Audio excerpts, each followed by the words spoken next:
اپنے کچھ لوگوں کو بٹھا دیا کرتے تھے اور یہ کہا کرتے تھے کہ کوئی بھی باہر سے آئے اسے آگاہ کر دینا، اسے بتا دینا یہاں مکہ میں ایک جادوگر رہتا ہے، نعوذ باللہ من ذالک۔ رسول اللہ صلی اللہ علیہ وسلم کے بارے میں وہ یہ باور کرانے کی کوشش کیا کرتے تھے، باہر سے آنے والے لوگوں کو کہتے تھے ادھر ایک انسان ہے، اس کو وہ ایک کلام پیش کرتا ہے، وہ کلام کوئی اللہ کا کلام نہیں ہے، وہ ایک جادوگر کا کلام ہے، نعوذ باللہ۔ جو اس کو سنتا ہے وہ اسی کا ہو کر رہ جاتا ہے، جو اس کے کلام کو مانتا ہے وہ اپنے بھائی کا دشمن بن جاتا ہے، وہ اپنی بہن کا دشمن بن جاتا ہے، وہ اپنے گھر والوں کا دشمن بن جاتا ہے، وہ اپنے علاقے والوں کا دشمن بن جاتا ہے، وہ گھروں میں تفریق ڈال دیتا ہے، وہ گھروں میں پھوٹ ڈال دیتا ہے۔ جو اس کلام کو سنتا ہے اور مان لیتا ہے، یہ انہوں نے فضا قائم کرنے کی کوشش کی۔ باہر سے جو بھی آتا ہے اس کو کہتے ہیں خبردار محمد کا کلام نہ سننا، اس کا کلام کوئی اچھا کلام، سچا کلام نہیں ہے،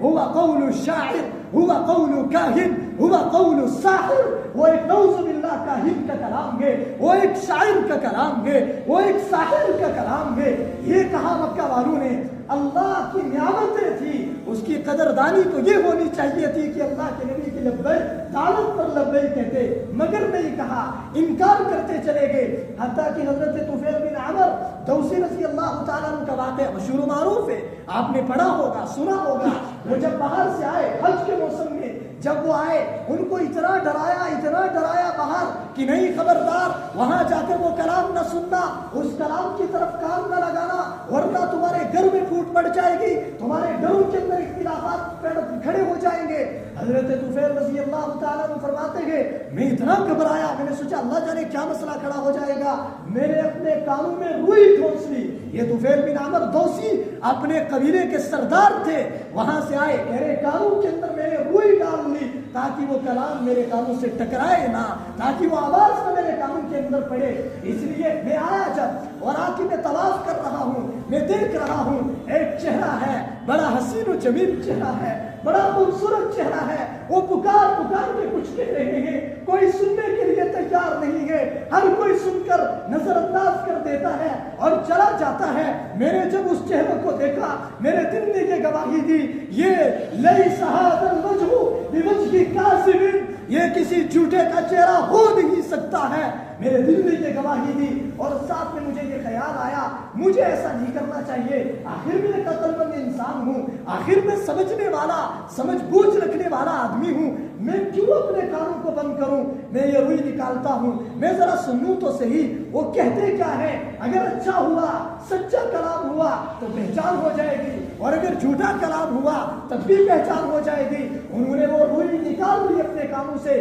نبی علیہ السلام اس وقت تشریف لے گئے، یہ پیچھے اللہ کے نبی کے گھر تک پہنچے، کہا ذرا آپ سنائیے وہاں کیا کہہ رہے تھے، حرم کے پاس، حرم کے اندر مکہ کعبۃ اللہ کے پاس کھڑے ہو کے کیا کہہ رہے تھے، کیا سنا رہے تھے۔ اللہ کے نبی نے قرآن کی چند آیات پڑھ کر سنائی۔ حضرت طفیل اسلام قبول کیے بغیر رہ نہیں سکے، پڑھا اشہد ان لا الہ الا اللہ واشہد ان محمد رسول اللہ، یہ پڑھا اور واپس لوٹے۔ اس طرح کے حالات کھڑے کیے۔ ایک بات میں کہنا چاہوں گا یہاں پر رک کر، قرآن کریم میں اللہ رب العزت نے سورہ حامیم سجدہ میں فرمایا وَقَالَ الَّذِينَ كَفَرُوا لَا تَسْمَعُوا لِهَذَا الْقُرْآنِ وَالْغَوْا فِيهِ لَعَلَّكُمْ تَغْلِبُونَ۔ کیا فرما رہے اللہ تعالیٰ؟ اللہ تعالیٰ فرما رہے اوہو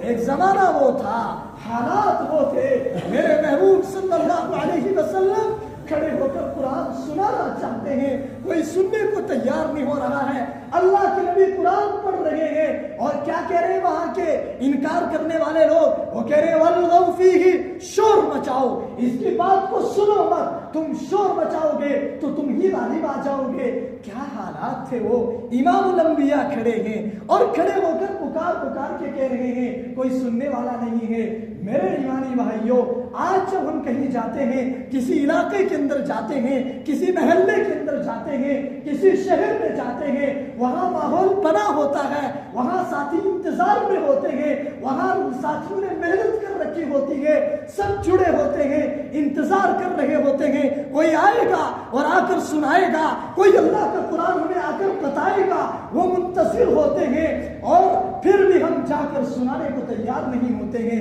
پھر بھی ہم محنت کرنے کو تیار نہیں حالانکہ ہم جب یہاں سے جائیں ہمارے لیے گاڑی کا انتظام ہوتا ہے، ہم جب وہاں پہنچیں وہاں کہاں پر مہمان رکیں گے ان کے رکنے کا انتظام ہوتا ہے، ان کے کھانے کا انتظام ہوتا ہے۔ ذرا نظر تو لے جائیے 1450 سال پیچھے امام الانبیاء حضرت محمد الرسول اللہ صلی اللہ علیہ وسلم دعوت کی نسبت پر سفر کر کے جا رہے ہیں، کہاں جا رہے ہیں؟ طائف کے شہر میں جا رہے ہیں اور جا کے دعوت دے رہے ہیں اور کہہ رہے لوگوں مان جاؤ اللہ ایک ہے، اللہ کے علاوہ کوئی عبادت کے لائق نہیں ہے۔ مکہ طائف کے 3 سرداروں سے ملاقات ہوتی ہے، ہر ایک نے انکار کر دیا، کسی نے نہیں مانا، ہر ایک نے ٹھکرا دیا اس دعوت کو۔ اللہ کے نبی واپس آ رہے ہیں، اتنے پتھر برسائے کہ پاؤں کے اندر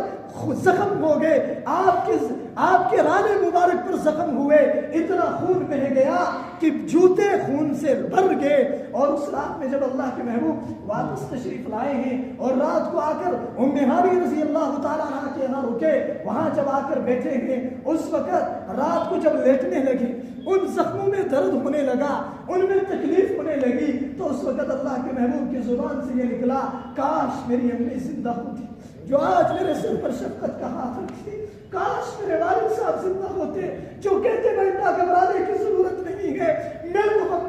محمد بیٹا گھبرائیے گا مت، میں تمہارے ساتھ ہوں نا، میں تمہارا والد ہوں نا۔ کاش آج میرا کوئی غم گسار ہوتا،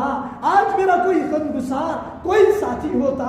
آج مجھے تسلی دیتا کہ میرے محمد گھبرانے کی ضرورت نہیں ہے، لیکن میں کیا کروں کہ سارا عرب میرا دشمن بن گیا، میرے اپنے میرے دشمن بن گئے۔ اس طریقے کے حالات مکہ مکرمہ میں کھڑے ہوئے۔ خیر خلاصہ یہ اللہ کی طرف سے مہلت آتی رہی، یہ لوگ اللہ کے نبی دعوت دیتے رہے، مکہ والوں نے نہیں مانا، بلکہ یہاں تک نوبت آئی، ایک وقت وہ آیا مکہ والوں نے رسول اللہ صلی اللہ علیہ وسلم سے اور اللہ کے نبی کی اتباع جو کرنے والے تھے ان سے بائیکاٹ کر دیا، کہ ان کے ساتھ کوئی بات چیت نہیں کرے گا، ان کے ساتھ کوئی لین دین نہیں کرے گا، ان کے ساتھ کوئی رشتہ نہیں کرے گا۔ پورے بنو ہاشم سے بائیکاٹ کر دیا گیا۔ رسول اللہ صلی اللہ علیہ وسلم مکہ سے نکل گئے، شعب ابی طالب میں چلے گئے، وہاں جا کر اللہ کے نبی علیہ السلام کس مشکل کا سامنا کر رہے ہیں، وہاں زندگی گزار رہے ہیں۔ اس طریقے کے حالات شعب ابی طالب میں آئے ہیں کہ کھانا ختم ہو گیا، اناج ختم ہو گیا، کچھ کھانے کے لیے نہیں رہا۔ کچھ دن ایسے آئے ہیں کہ میرے اور آپ کے آقا جناب محمد رسول اللہ صلی اللہ علیہ وسلم اور آپ کے ماننے والوں نے کیا کیا ہے، وہاں شعب ابی طالب کے اندر پتے کھا کے گزارا کیا ہے۔ یہ حالات بھی آئے ہیں شعب ابی طالب کے اندر۔ اس طریقے کے حالات مکہ میں کھڑے ہوئے، نہیں مانا مکہ والوں نے، نہیں اقرار کیا مکہ والوں نے، حتیٰ کہ یہاں تک نوبت پہنچی سیدنا صدیق اکبر رضی اللہ تعالیٰ عنہ کو ایک مرتبہ، میں پوری تاریخ آپ کے سامنے بتا نہیں سکتا، سیرت کے لیے سارے واقعات مختصر سے وقت میں احاطہ نہیں کر سکتا، سیدنا صدیق اکبر رضی اللہ تعالیٰ عنہ پر اتنا تشدد ایک مرتبہ کیا گیا، اتنا تشدد کیا گیا، خون سے لہو لہان ہو گئے، یہاں تک کہ ان کی پہچان نہیں ہونے لگی یہ کون گئے۔ ان کے گھر والوں نے آنکھوں کے کوروں سے اور انگلیوں کو دیکھ کر پہچانا کہ ابو بکر ہے۔ اس طریقے کے حالات کھڑے ہوئے۔ بلال حبشی رضی اللہ تعالیٰ عنہ کے حالات کیا آپ کو یاد نہیں ہیں؟ حکایات صحابہ میں آپ نے پڑھا ہوگا کس طریقے کے حالات آئے، چٹان رکھی جاتی تھی اور سزائیں دی جاتی تھی، حتیٰ کہ سزا دینے والے تھک جایا کرتے تھے، مگر جب بھی بلال حبشی کو ہوش آتا تو آواز آتی تھی، احد احد احد، ایک اللہ کو میں مانتا ہوں، اس کے علاوہ میں کسی کو نہیں مانتا۔ یہ حالات صحابہ پر آئے۔